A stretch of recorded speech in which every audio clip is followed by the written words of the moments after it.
இவர்கள் இன்பமாக வாழ்ந்து வர இல்லறத்திற்கு எடுத்துக்காட்டாக இந்த ஐந்தகன் மாமனிவரும் அவருடைய மனைவியுமாக ஒரு அழகான ஆண் குழந்தையை பெற்றார்கள். பெற்ற குழந்தைக்கு குருபரனுடைய அருளினால் கிடைத்த குழந்தை அல்லவா, ஆகையினால் குருபுத்திரன் என்று பெயர் சூட்டினார்கள். நாடொரு மேனியும் பொழுதொரு வண்ணமுமாக வளர்த்து வருகின்றார்கள்.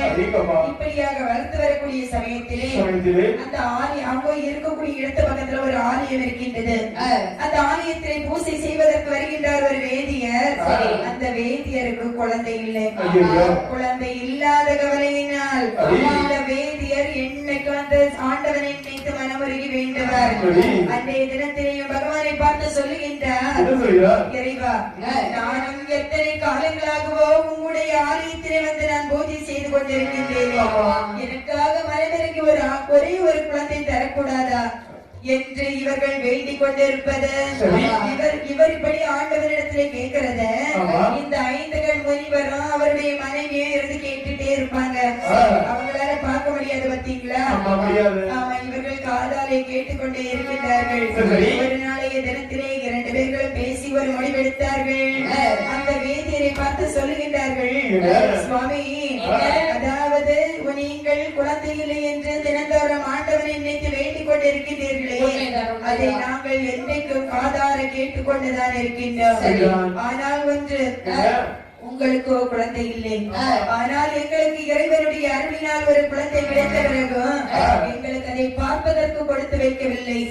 ஏனென்றால் நாங்களோ குருடர்களாக இருக்கின்றோம். எங்களுக்கு இறைவன் ஒரு அழகான குழந்தையை தந்திருக்கின்றார்.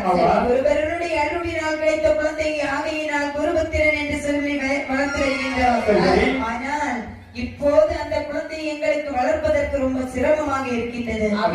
சிரமமாக இருக்கிறதினால் சிரவணன் என்று நான் பெயரிட்டு இருக்கின்றேன்.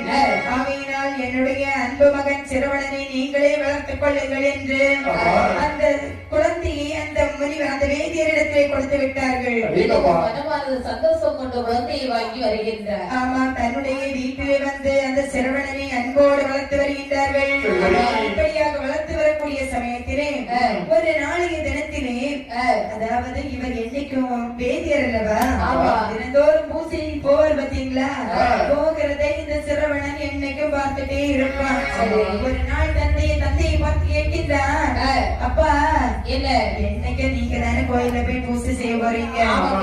எனக்கும் பூசையை பார்க்கணும், பூசையை நானும் செய்யணும்னு ஆசையா இருக்குது. ஆகையினால உங்களுக்கும் வயதாயிடுச்சு.